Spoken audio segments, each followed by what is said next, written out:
Good morning. Ayin Beis, volume 3. We are on page 1312. We finished the paragraph on 1312. And a lot of short connections in this last. Good morning. Ayin Beis, volume 3. We are. Yeah, that was a, okay. So let me just review what we learned. And it's very clear, as I pointed out, that the Rebbe Rashab is tying together many of the central themes of Ayin Beis. I actually counted 10 different points he brought here, just to keep a little order.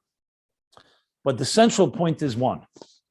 The process that God put into place that allows existence to come into being is the concealment of energy, which is the role of the Kalim, the concealment of the Eliki in the entire process of Chassidus from higher levels to lower levels.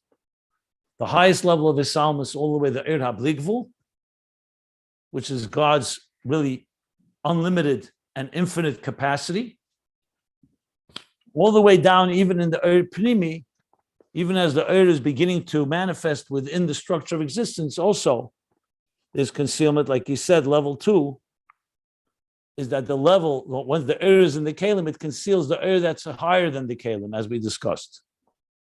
And then he went further and connected it to the Eibishter, made all the tzimtzumim through Atzilus. Again, with the point being, till the point that it gets manifest within Kalim and the Esesphiris. And here's where I think I may have skipped a few lines. I'm just going to read it. If I didn't, so be it. But by the line in the middle of the page, a third down of the page, Shakeli tefes es ha'er, ein ze ha'er kameshu be'etzem. Kameshu is barely ill.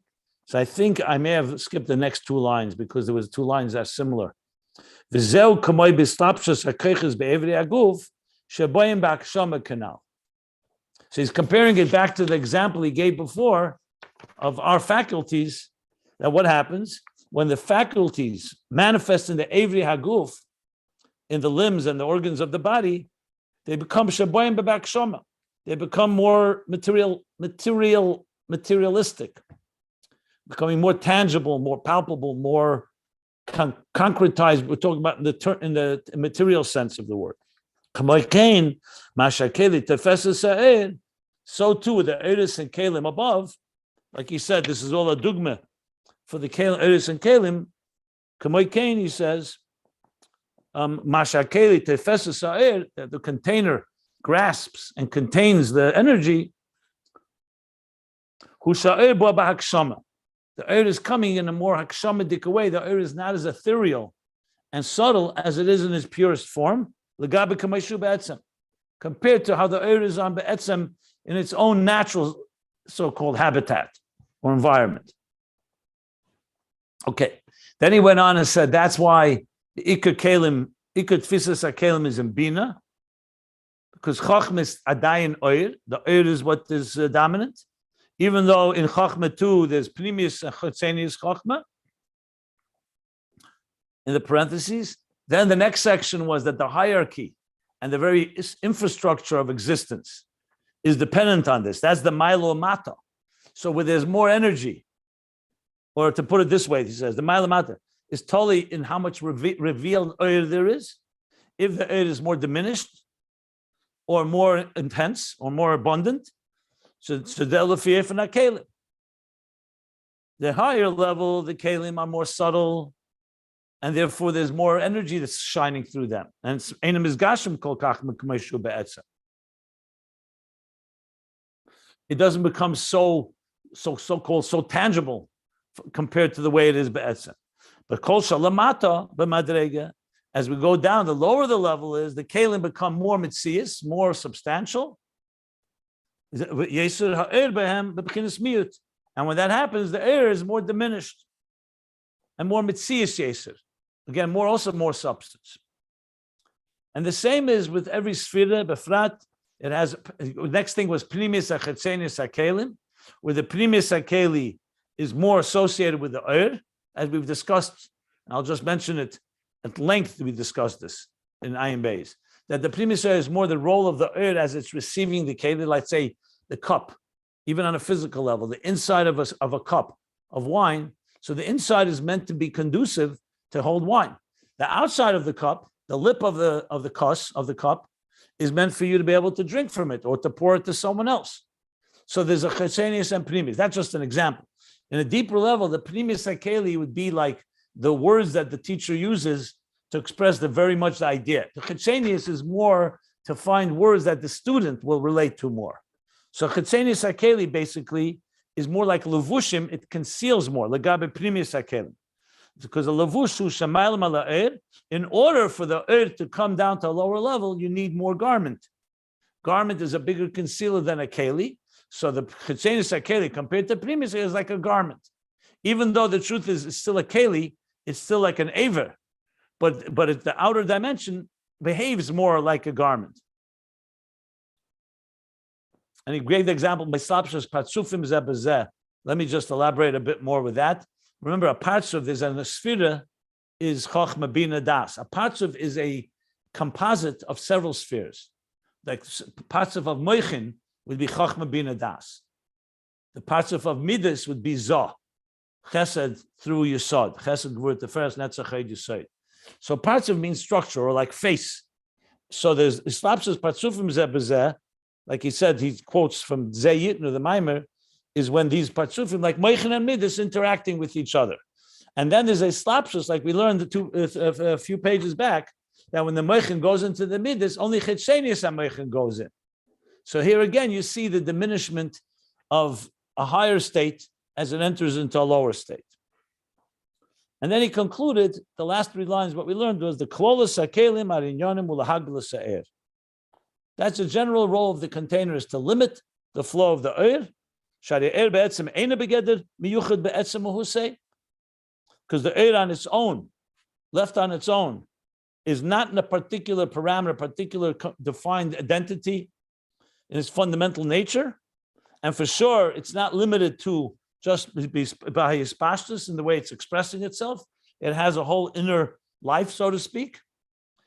But as the air manifests in containers, it assumes it becomes a particular gather, a particular identity, a particular parameter, a particular structure, and in a limited state, as we learned. Commission is brought, and he quotes again another mimer earlier. Now, as I point out, and I'll say it again, this is all like explaining and putting into context that what we're learning now, that remember, the central theme here is that the neshama comes down below to radiate the darkness of this world, which means to reveal the divine that's concealed in existence. So and here he's giving us, dissecting the anatomy of this concealment. What does it mean that darkness conceals light? So he said darkness has its own substance, but it also has the element of concealing light. So this paragraph was everything we learned before about darkness concealing light. The example of the limbs, the body, concealing to some extent the energy flow of the oir, of the koiches hanefesh, the faculties, and of the very soul itself, is all coming to explain how this darkness works. Obviously, the goal is going to be for us now to come into this world and reverse the process and start revealing. But first, he wants to explain how things get concealed. So then we can then go back and understand what our mission is. And ultimately, to transform the very keli and the cheshach itself, to light, which we'll talk about soon. Right now, he's discussing the process of the concealment. But now, we've only reached Atzilus. If you remember this last paragraph, it says the dugma was hislapshus eres b'kelim, and we said it was Atzilus. Keser is a higher level of kelim. Kelim go all the way up to higher levels. They all conceal the era, bligvul, the makif, and everything we've learned. But at the end of the day, all this is an example of Adam Elyon, of Atzilus. Now he's going to continue and say, 1 second, didn't we talk before about Cheshach Kafla Mechupel? The darkness gets far more intense. It's not just Kalim of Atzilus or Evarim or body, the limbs of the body that are concealing the faculties, There's a lot more concealment going on. If we lived in this world and it was just that, then okay, fine. The divine energy is somewhat concealed, but it's also revealed. Remember, in a human being, you can't say there's no power of vision in our eye. It's just limited compared to the vision without the physical eye. That's correct. That's where the earlier steps. And now he's going to talk about how the concealment gets intensified to the point that we don't even see the divine altogether, where the Oyer is going to be completely concealed. That's what we're going to now learn, which really in the language of Chassidus is the consciousness of Biy'a as opposed to Atzilus consciousness.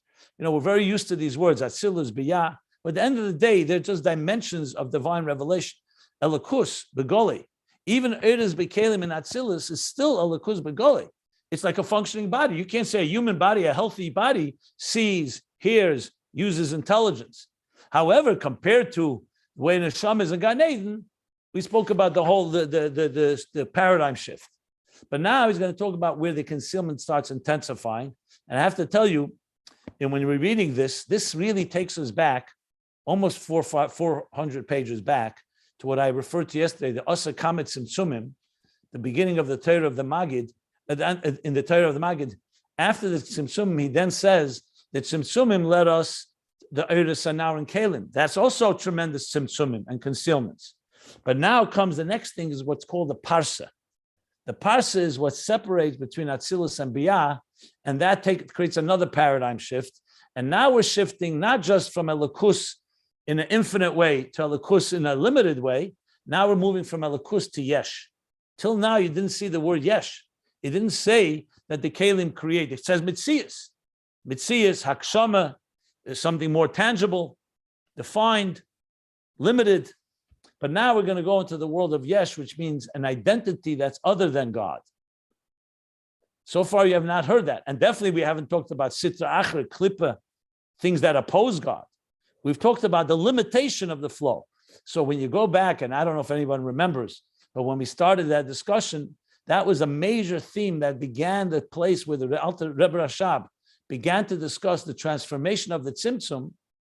All began in the Torah of the Magid about what happens after Atzilus. So to unite Atzilus to higher than Atzilus is also work, because you have to reveal in the containers that limit the flow of the you have to reveal the that's higher than Hislapshus Bekelim, the Habligvul even. Okay, but there you're contending with a divine world, except it's a structured world. It's a defined world.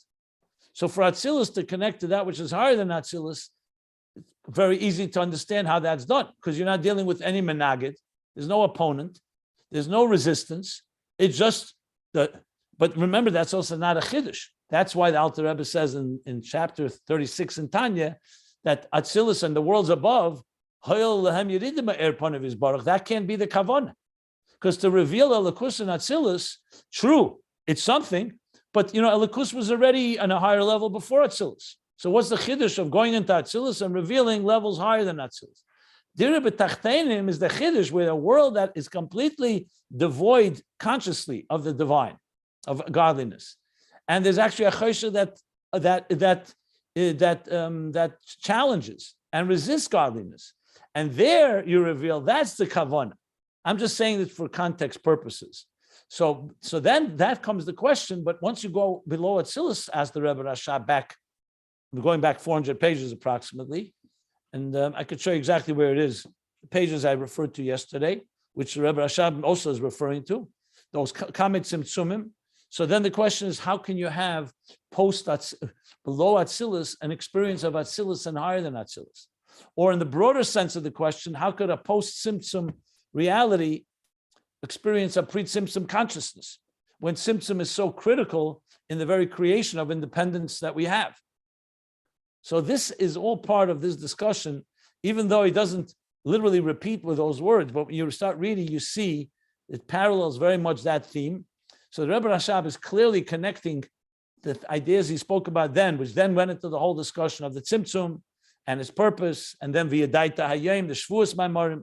I mentioned the Pesach Maimarim, then the Shavuos Maimarim, and then ultimately the two levels of Ayin and Yesh, Amiti, Yesh, Anivra, and then finally volume 3 of Ein Oid. So the flow is very clear when you start thinking about it, because it's all connecting back that we want to bring into this darkest place the highest levels of revelation and beyond. And even furthermore, to reveal the Helam Atzmi, which is even deeper than Oir. But right now we're still talking about Oir and Cheshach, concealment and revelation, Oiris and Caleb. So now this is a short introduction to what we're going to learn now. He's going to take it now down below Atzilus. So we're now entering into the realm where we're moving from a deeper level of concealment than just Kalim and Oir. So now he says, new paragraph on page 1312. And the pages can be found at ayinbeis.com. So he says, V'kol zeh hu be'eses spheres d'Atzilus. All of this that we just discussed, that's the 10 spheres of Atzilus. Okay? Which is a Yerida, it's a descent, it's a concealment on all the levels he explained. Fine. Now, however, B'yeridas ha'hara alakis, in the process of the descent of the divine reflection or the divine energy, he says ha'ara because we're talking now a reflection of the oir. It's no longer the pure oir because it's already gone through kelim. Hari misalemes ma'oid be'elim is Biy'a. Once you move into Biy'a, this ha'ara alakis, as it descends, it gets very concealed, increasingly concealed in the worlds of Biy'a. And he's going to explain the process. And this, again, is very brief, but it's discussed at length, literally at length, in Ayin Beis earlier. And I'll point out the pages where the Parsois are discussed. This is after he speaks about the Asa Kamet Simsumim. So he speaks about the Kalim. And some of you may recall, then he spoke about that there's Eiris, Kalim, Levushim, and Echolis. So Eiris and Kalim we discussed. But then come garments, and Echolis are chambers, which now we descend into the world of Biy'a and the Parsois and Misochim that we hear about. The partitions, the curtains, the barriers, the different words that are used. So this was a long discussion. And I'm referring now back to the Kalim was Eiris and Kalim.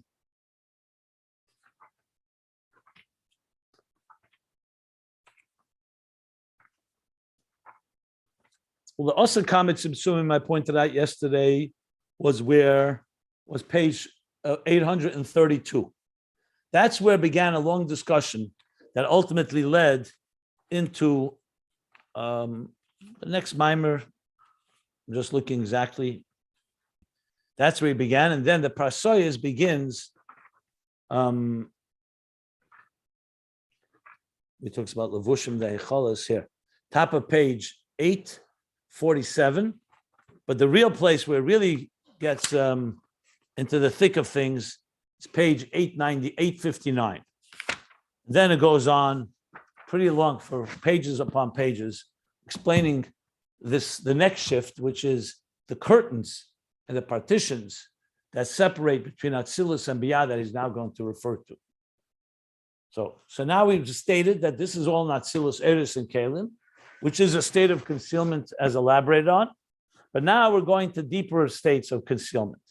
So we're really dissecting the anatomy of the concealment of the divine through the entire Seder Ishtalshalos, all the way down below to us. He's going to get all the way down to this darkest of worlds. Tachtenim, Cheshach Kofla Mechupu. So he says, V'tchilas Salmus. Interesting, in the previous paragraph, he also used Tchilas Salmus, but that was Eiris and Kalim. And there, the Tchilas Salmus was the beginning of the concealment of the Eir Abligvu. The Eir that's higher than Islapshus and Kalim.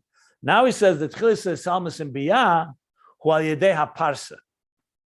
So now we have a new entity, no longer just Eiris and Kalim. No longer just Kalim concealing the light. A parsa, which is translated sometimes as a barrier. It could be a partition. It could be a curtain, a mosach or parsa.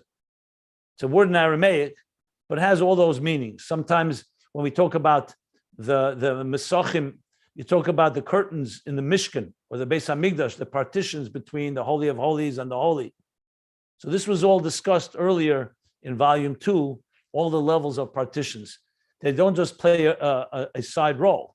Their role is to create deeper concealment so that there can be the Elikus coming down to lower levels, to the point of Biy'a, like he says. So idea Parsa sheben Atzilus leBiy'a. So though there are many Parsois, many partitions, but one of the primary ones is the one between Atzilus and Biy'a. So from Atzilus to Biy'a, it's not just enough that it gets diminished in the Eris and the Kalim, and the natural diminishment from Chachma to Bina to Das, all the way to Malchus. But one more thing is added.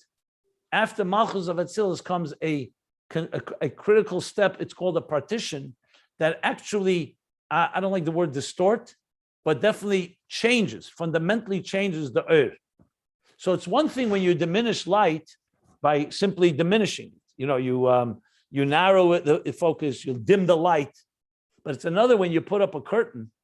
So the light on this side of the curtain has now been shifted. It's been distorted in a way. And he's going to call it a few names that the Alter Rebbe refers to. How do you explain the Ur of Biy'a compared to the Ur and the Kalim of Atzilus? So the Parsa between Atzilus and Biy'a, again, much of this is, what I'm saying is coming, much of it from what we learned in volume 2.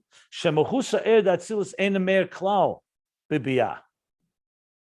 That the personality of the light in Atzilus does not radiate at all in Biy'a. So literally, exactly what he said earlier. The Mahus of Ur Eliki in Gan Eden doesn't radiate when it comes down to Neshamas as they come below. Or the Mahus of the Ur as it is higher than Kalim. In the Kalim, you don't have that Begilu in a revealed way. It's concealed. So he's using that word again here. So you have to right away say, so what's the difference between the Mahus of Atzilus, that Atzilus is in the Kalim of Atzilus, the Mahus of the Ur of higher than Atzilus, of higher than Kalim is not revealed, and here Mahus. So it's a new paradigm shift. Just to show you how many gradations we're going to go through here. Only an external or outer reflection of Atzilus, that's what enters into Biy'a. That comes in an altered state. That's the word I wanted, an altered state of consciousness. It's in an altered state, the muhus of the personality of the way it's in Atzilus, of the Ur of Atzilus, has gone through a shine muhus, hanikra Ur shel tulda. It's called Ur shel tulda. That's an expression from the Alter Rebbe in Teira Ur Parsha Vayera. He uses the word Ur shel tulda. Let's explain what shel tulda is. So you may know this from halacha, that there's in Hilchos Shabbos in Gemara talks about Arboim Oves Malachas. There are 39 Oves, 39 primary work that is done in the weekdays, but prohibited on Shabbos. These are the 39 types of work that were done in the Mishkan. And then you find Tuldas. Oves means fathers like us are like main categories. A Tulda is a subcategory. So Av and Tulda. But the technical language, Av is a father and Tulda is a offspring. Like you say, Eila Teildes. Eila Teildes Yitzchak. The children, the offspring of Yitzchak. Or sometimes it says Teildesein Shel Tzadikim Maisim Tevim. The fruit or offspring of Tzadikim is good deeds. But the point I want to make is that a Tulda is not the original entity, it's an outgrowth of it. So the Alter Rebbe uses that expression that when Ur is shining, so you have, let's say, sunlight. So that's Ur.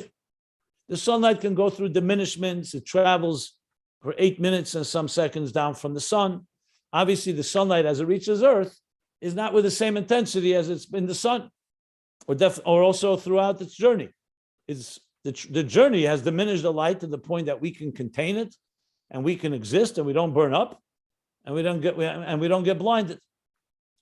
However, Ur shel tulda is that the Ur goes through a curtain, a partition that changes and alters its personality. That doesn't mean there's no air coming through. We're not talking about an opaque curtain which blackens out everything. We're talking about a curtain, but the curtain now shifts. Now, in the physical world, a curtain doesn't really change the light, it just weakens it. But in the Parsa, between Atzilus and Biy'a, it makes a fundamental shift. And that's what he calls Ur shel tulda. It's only it's an echo of an echo. The Ur of Atzilus itself is already a reflection from higher levels. And Shel Tulda is that in Biy'a, you're only getting an offspring of the of Atzilus, so to speak. So it's like a reflection of a reflection. It's another way of saying ha'ara of a ha'ara, but Tulda is the expression he uses because it shows that it's moved to another generation, so to speak. So it's another category. It's not no longer the main category, it's a subcategory. Is using another way of putting it. But that's the expression used, Shel Tulda. So it's an that comes from the outgrowth of the of Atzilus.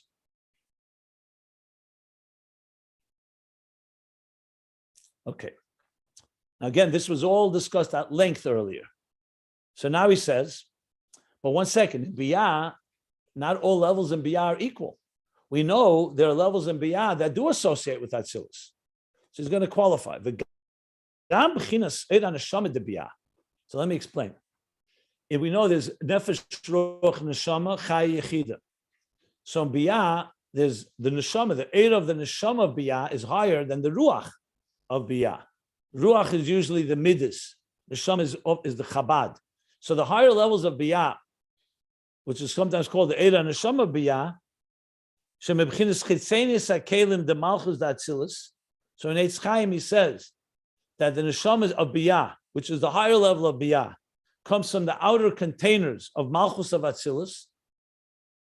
Specifically, he says the 30 levels of the outer containers. So there we see there is some association.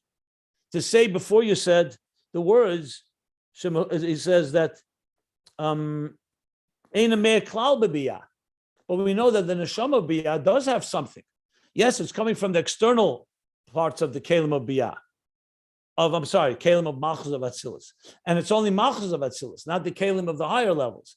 But it's still some common denominator. So he qualifies, he says, Ein ze klal k'may she'hein ba'Atzilus. Even that level is still not at all the way it's in Atzilus. So yes, it's not a complete quantum leap where there's a disassociation as if a complete severing, God forbid, between Atzilus and Biy'a. That's not the case. The Parsa does not make a dead stop. It changes, it alters, it's Shel Tulda, and so on. And Biy'a is a very high level. Biy'a, especially Biy'a, the Neshama of Biy'a, you're talking about levels of Gan Eden Elyon. Some of the highest Neshamas come from there. You're talking about the Malachim. So we're talking about levels that before he called where Neshamas learn Mahusav Elikus, because they're unfettered by the limitations of the body. So you can't just dismiss it as if it's like, so he's a qualifying, but it's still not Atzilus. Not at all as it is in Atzilus. So commotion is barely ill, as was explained earlier. The Maimer he quotes where? This is all volume 2, I'm sure.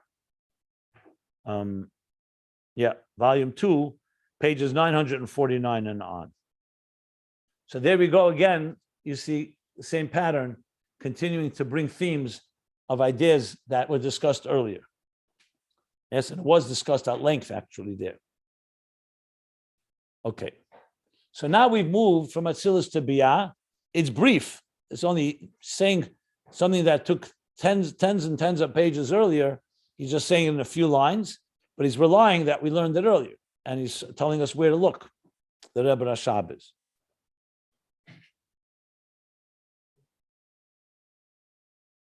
I'm going to pause here because just in case I've been speaking for a while, if anybody wants to ask anything, he's still going to go further into a little more discussion about Biy'a, and then he's going to move all the way to Asiya Gashmis and Chumnis to the lowest of worlds.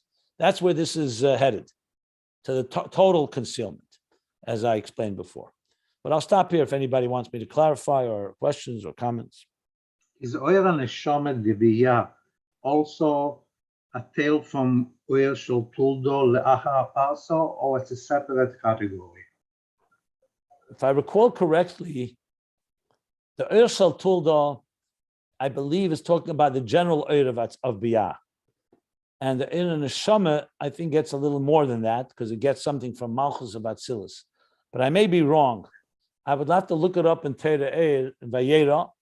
I don't know if he says it there, but it's a good question, not positive. You could say both ways. You could say Oyer Shel Tuldo is just general and then there's neshama Biy'a, ruach Biy'a, and so on. Or you could say that the Ershel Tulda is, that in other words, the Shama Biy'a is in the Ershel Tulda, or you could say it's higher than that. Possible. I'm not positive. I know I asked this yesterday. I actually don't think... Is it a negate to you in your Avedis Atfilah today? Because then I'll look it up right away. You are, for me, the example in Avedis Atfilah. That's very kind of you. You can't be Yetzer with that. I know I asked this yesterday. I actually don't think it's such a stupid question. I've always told you there's no such thing as a stupid question. Okay, well, I'm self-deprecating, but I'm stuck on this issue. We're talking about the concealment of light or the diminishment of light as it goes down into lower levels of reality or the worlds. And so we've talked about the function of the kalim. Now we're talking about the function of the Parsas, okay? And my question yesterday is, what is the function of the tzimtzumim? And you mentioned that even when you gave an introduction to today's class, you mentioned tzimtzumim, but I still don't understand how those things interplay. In other words, when is the last tzimtzum before kalim and parsos begin to become the primary functionaries of concealing or diminishing light? Because it seems to me that there are at least three different mechanisms that diminish or conceal light, which we've talked about the kalim, the parsos, but there's also tzimtzumim. So I still don't. I could add another 10 if you like. It's not just tzimtzumim, kalim. I get it, but so where do the tzimtzumim come into play in this whole process? They're always first of all, remember, this is all higher than time. So the tzimtzum arishin is happening every second, even now. See, even when you go to lower, the tzimtzum is always. I understand that, but is it operating? First of all, tzimtzumim are always in action, so to speak. It just comes down to the fact that pre-tzimtzum, there was only Eir Ein Sof, so you can't talk about any substance yet, any entity. So the first thing you need is concealment of the light. Once there's concealment of the light, so it exposes the shimu, which is the root of the containers. And then it's like, again, you see, you're talking about it very abstractly. Let's talk a physical example. I gave this example in the past. First of all, the example of the artist works here as well, but I'll give another example first, a more tangible one. When a couple in a sacred way join intimately, and God blesses them, and they have conceive a new life. See, what do you have? Three partners. You have the father provides the seed, the mother provides the egg, it's fertilized by the seed, and now the Hashem says, I'll send a neshama down there. Look at the process here. The process begins with one cell being conceived. That cell will begin to break apart, will begin to split, I should say, after 18 hours, once, twice, and after 9 months, you have a full-blown child. How many tzimtzumim have happened in that process? Many, many, many. But you could say there's also tzimtzumim before the child was conceived. The mere fact that God decided in heaven that this soul is going to come down from Atzilus to Biy'a to Yetzirah. So you can describe right there, but you can't talk about kalim when you talk only about concealment. So first you have to begin with concealment. When a teacher or an artist begins to conceive of the idea, I'm going to draw a piece of art or I'm going to teach a class, they're first tzimtzumim before they're kalim, because he hasn't yet put it into words. The artist hasn't yet, doesn't even have necessarily his art, his canvas and his paint and his brush and so on. So in other words, in the process of shtalshelus, it's very logical. It begins with concealments, the power to conceal, to limit. That in turn will allow room and space. That's the words of the Arizal, for another entity to emerge, but there's no entity yet. It's a chol l'mokum panei. We'll talk about an empty space, so to speak. There's a reshimu, a trace, a hidden force there, but it's not seen. Then the kav emerges. The kav is light. The kav begins to shape existence based on all these things that God had prepared. So it always goes with, we talk about tzimtzum. Well, first oir, or even higher than oir, but tzimtzum. Then we talk about the beginning of the process, and it will take steps till you'll actually begin the beginnings of the defining of spiritual containers, whether it's the containers of Ak, if we can call them containers, we're really not called containers yet, or the one container of Akudim, which is like the conception of one cell, and then it will split further, and you'll have 10 energies and 10 containers in Toyu, in Nukudim, and then they'll come together in Atzilus. So you have Eris and Kalim, but they're a healthy blend, a healthy balance.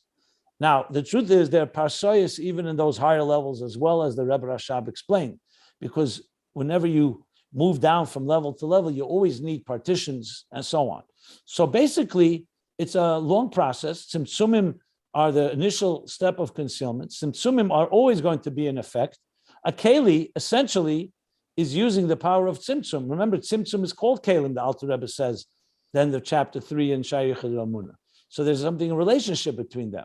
The fact that a keli could limit is because it has a power element of tzimtzum within it.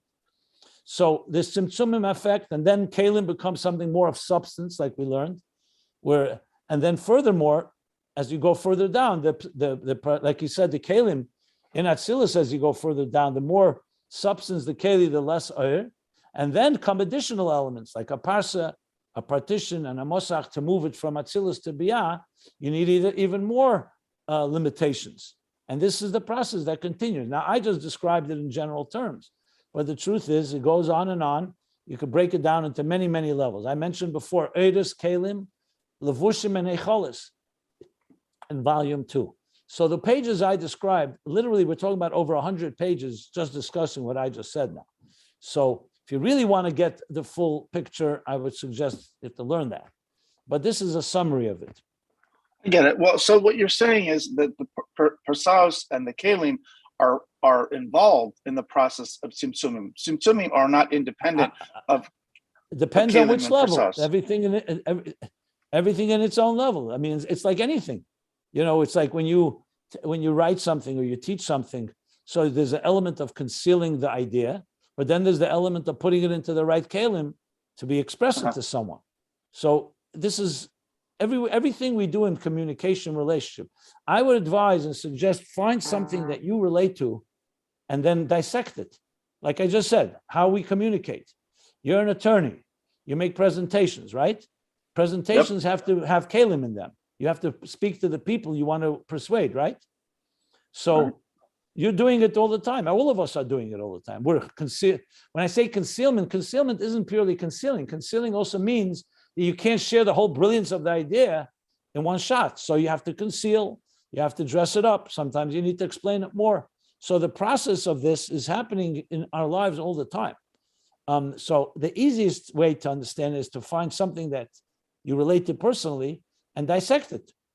Now, again, this is not the place in Ayin Beis where he's elaborating on all the differences. But since he does mention all these different steps, I'm giving a little taste of some of what he says in other places. Okay, thank you very much. And you'll also find that there are things that are more concealers. There are things that are concealers, but in order to reveal. There are things that are very, very loosely, what do we call veil? Veil is also a good word. Veils that are barely veiling, some of them are thicker veils. There's all kinds of different things. Just like when a teacher teaches a class, depending on his students, how much does he reveal? How much does he, not conceal is not the right word. How much does he dress it Filter? up? Mm-hmm. No, dress it up in garments to feed the kelim, the feed the containers, the feed the recipients. So the truth is, God made it in a very logical process. There's nothing about this that is like requires amuna even, in the sense that it's a logical process, and it's really all the systems that we learn today, how to communicate well, how to teach someone, how to train someone. Everything is all consist of revealing and concealing in the proper balance that we're discussing here. And then there's the kelim, the mesachim, and so on. Okay. Here, the role of the role of the parsa here is obviously to create a serious shift, a serious alteration in the light, because you need to go from Atzilus to Biy'a. It clearly is a pretty big jump. So whenever you need a jump, you can't just rely on a keli. You have to have a mosach or a parsa, like he says here. Just as the tzimtzumim, we know that tzimtzum of seder shtalshus are b'derech chal, b'derech miut. I mentioned this in another class. They're diminishers. The tzimtzum harishon is b'derech siluk. It's a complete paradigm shift. So you have to remember that the shifts, whenever there's a need for a serious shift, it's either tzimtzum harishon in the highest levels, or the parsois, or the parsa between Atzilus and Biy'a, which he's describing here. The tzimtzum harishon is probably much more than Mesachim and Parsos.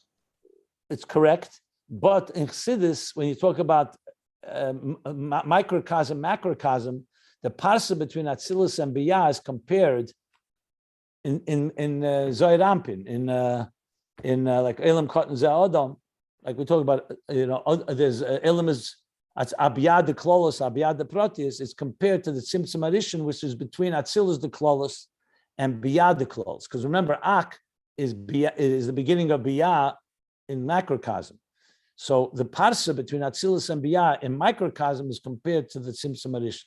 Though when you really break it down, obviously it's not comparable, because you can't say before the parsa was Erein Sof Mamala Kol HaMetzias ve'ein Nesinus Mokum Klal Ein Nesinus Mokum Le'elam is Klal, like you say about the Tzimtzum harishon. So it's true, but there are in Ayin Beis he clearly made similarities, because remember, everything is always in a macrocosm and then a microcosm way. Because this is b'derech siluk, and this is the Urshul Toda. Yeah, okay, and but the word siluk can be used sometimes on the parsa too in some ways, but again, it's not exact. It's just a dugma lezeh, just like you say. Why do you say Abiyad the Klolos and Abiyad the Proteus? Same names. Atzilus the Klolos is Lifnei Tzimtzum. Atzilus the Proteus is the Acharat Tzimtzum. But compared to Biy'a, Atzilus of the Proteus has elements that are similar to Atzilus the Klolos legabe le'acharat tzimtzum. I'm just pointing that out. That's all. I think that Mosach and Parsa are two different things. You said before the word veil. This is Mosach. I think that Mosach is thicker than Parsa. Am I right? In Chelik Beis, he talks a little more. And I don't know if I mentioned this. Mosach and Parsa are two words. They could be synonymous. Parsa could just be the Aramaic of Mosach. But I agree. Once you break it down, there's differences. I think there are some Maimorim that talk Mesachim, Parsois. Sometimes there's other words as well used. Earlier he used the word membranes. What was the word from a krema? The krema. Korem al gaba me'achareish. Sometimes membranes are used, which in Hebrew is like, yeah.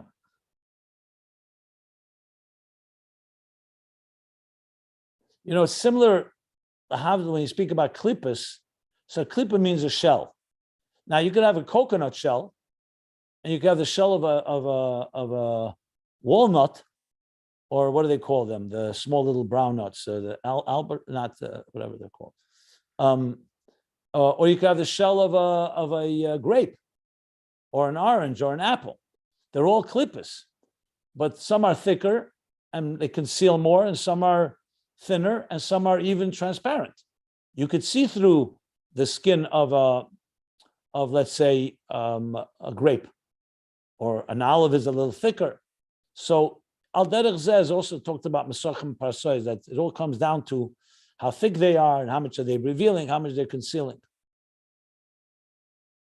Okay. Shal Zeh Nemar, let me continue. Shal Zeh Nemar, he's continuing. What we just said, that it is that even the neshama de Biy'a is only from chitzenius hakelim of malchus of Atzilus is ein ze klal k'moshen b'Atzilus, and this is what it says. On this it says in Tikkun Ezer, b'Tikkun Ezeyar, the Biy'a lav iyu v'chayu ichad, lav iyu v'chayu v'garmu ichad. So in Tikkun Ezer, we know the famous expression. Alter Rebbe has a holy Geras Hakedesh Siman Chof, where he says, Iyu, you, v'chayui, and your energy, Oyer, is one. Iyu v'garmu echad, you and your kelim are one. That's how the Alter Rebbe teaches it. Chayui and garmui could also be taught, Meichen and Midas, that Rizal says. But garmui often means the bones of something. In Hebrew, atzomis, garmuhi. Here it means kelim, like the skeleton. Chayui is the energy. So if you talk about in body language, chayui would be the soul, and garmuya would be the skeleton or the body structure. And you say, the Eibishter is one with his Eidus and one with his Caleb. But then the Tikkun Ezer continues that in Biy'a, the Biy'a lav ihu v'chayui v'gamu. There it's not that way. So you see clearly a major shift. In Eidus v'Kalim of Atzilus, it's true that the Eid is diminished and concealed like we learned, but it's a world of Elikus. The so-called Odom Elyon, the Tzelem Elikim of Atzilus is like the Ovis Hamarkova. 24/7, it's all Elikus. Yes, it's not Elikus of higher than Kalim. Like with the famous Maharal and the Rambam, where the Rambam says, Hu Amadu, Hu Yidei Yidua. God is one with his Das in Atzilus. The Maharal says you can't say God is Das. And the Alter Rebbe brings in the Agor and Tanya several places, including Ayin Beis, that it depends where you're talking. The Arizal would agree from Atzilus, and in Atzilus, that's the case. So godliness is one with his Chochmah Bina Das, with the Eidus and Kalim of Atzilus. In Biy'a, no, that goes through a shift. The Eidus and Kalim of Atzilus are no longer Chad. What does it mean? Of course, they're all, God created everything, but they don't, their personality already has something independent. You can't say they're fully saturated and permeated purely with Elikus. Like the Ovis Markava means everything they did. They're eating, they're drinking, they're walking and talking, he says in Tanya. Kol Avedosam, Kol Yemech, Kol Chayeyam. They were just an example of a Elikus in this world. In Biy'a, there's Malachim and there's Taka Neshamas, but it's, you can't say it's What is this, the Tikkun Ezer referring to? Says the Rabbi Rashab, the Koya B'chinas Eira Neshama. That's talking about the Eira Neshama of Biy'a. That even the Eira Neshama is not Chad. So you see clearly that even though it originates from the Kalim of Malchus, the Atzilus, the Neshama, the Eira Neshama of Biy'a, but it's still fundamentally different in the sense that Ein is a Klal Kameshein Ba'Atzilus, because the difference is this is Chayu, Chad, and here it's not Chad. A good example would be the difference between the Alter Rebbe and Rabbi Hillel Parsa. So we know on Friday afternoon, Alter Rebbe would drowse off Kavyochel. Why? Because Lamaila, it's the time of Durmita de Zah. Zah of Atzilus goes into a state of sleep, like a slumber, in order to prepare for the new Gilui of Shabbos, similar to what we say before Rosh Hashanah. At the end of the year, the energy of last year, so-called, expires to be renewed on Rosh Hashanah. So on a smaller level, it happens every Friday. So the Alter Rebbe, who was Bedugma Shalamayla, so he didn't need anyone to remind him. His physical body was so aligned with Elikus that he just would. So since Lamayla, there's a so-called slumber, the Alter Rebbe also would nap. Not because he was tired, but because that's what Lamayla is. It's a state of a shift, a so-called change of the guard from the Friday energy, the week energy, to the Shabbos energy. Rabbi Hillel was a great chassid. They call him sometimes a halber Rebbe, but he wasn't Alter Rebbe. So it says he would go take a nap because he knew what it says in Kabbalah and Chassidus. So the Alter Rebbe, naturally, that's Atzilus. That's just aligned with the way Elikus is. Rabbi Hillel was like more from a lower level, but still a much higher level than the rest of us. So he went and would lie down. But there it's another mitzias, knowing that that's what you have to do. Basically, they say when the Alter Rebbe was in prison, even though it was a dark dungeon and there were no lights, he knew what hour it was, whether it was day or night, because he sensed the tzirufim. So day and night is the 12th tzirufim of that day, tzirufim of Havaya and Adnai. Every hour, another tziruf, another permutation of Havaya shifts. So we don't feel it. We look at a clock, we know it's now 10 o'clock, 11 o'clock. That Alter Rebbe was sensed it. Similar to when Moshe was on the Har Sinai, it says that when the Malachim said Baruch, he knew it was day. When Baruch was day and Kodesh was night, or the other way around, one of the two. And we say it in the Maimer of Bar Mitzvah. So when they said Baruch, he knew it was night or day, and he said, I think the other way around. Do you remember Baruch and Kodesh? Kishamru Baruch Hayim and Kodesh is Laila. Regardless, so I'm just giving an example of a difference in Atzilus and Biy'a. I don't know if I could say that Hillel is Biy'a, but clearly is a high level. So Also, the story with the Maggid of Shlomo Karliner, that he sent messages, the Maggid of Shlomo Karliner, he used to say Shir Shirim before Shabbos came. And it was in Karlin that was far away from Mezrich, and the Maggid sent messengers that his Shir Shirim disturbs his sleeping, so he should stop to say Shir Shirim. yeah. It doesn't disturb our sleep, does it? Yeah, that's the Nakuda. So basically in Atzilus, You remember that Shabbos with the Verbringen, every Shabbos, in the middle of Mincha, the Rebbe was dozing. yeah, always, yeah. I don't know the explanation. Before that, he was not, and right after that. Mifleg Zogan, the same reason, something like that. Yeah, the Rebbe would close his eyes, yeah. Look, the point I want to make is that in Atzilus, the Eris and Kalim are Mitzias, but a Mitzias of Elikus, and doesn't need any effort. In Biy'a, you already have a separate Mitzias, but the separate Mitzias chooses to align itself to Elikus. Because remember, we're talking about high levels here. Eidan Neshama Biy'a is like higher than Gan Eden even. So we're not, let's not poo-poo this level. It's a very high level. However, compared to Atzilus, that's a distinction. Let me see where I'll stop. Should I come to this?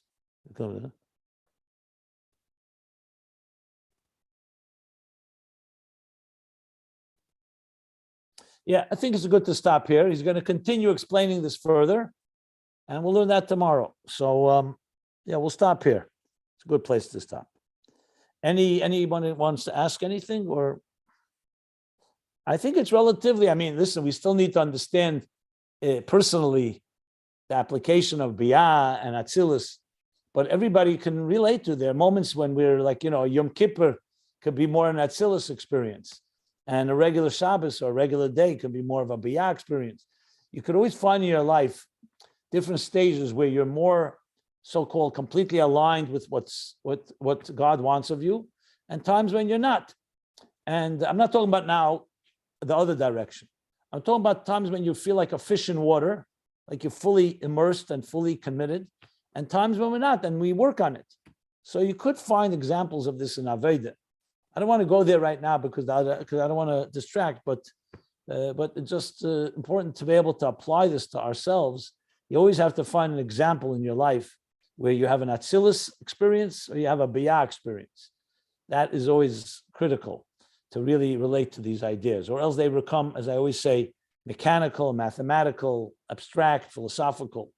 To make it a little more palpable, it has to be, you have to find somewhere in your life examples for it. That is always a key. Okay, so we'll stop here. Okay, we're moving along.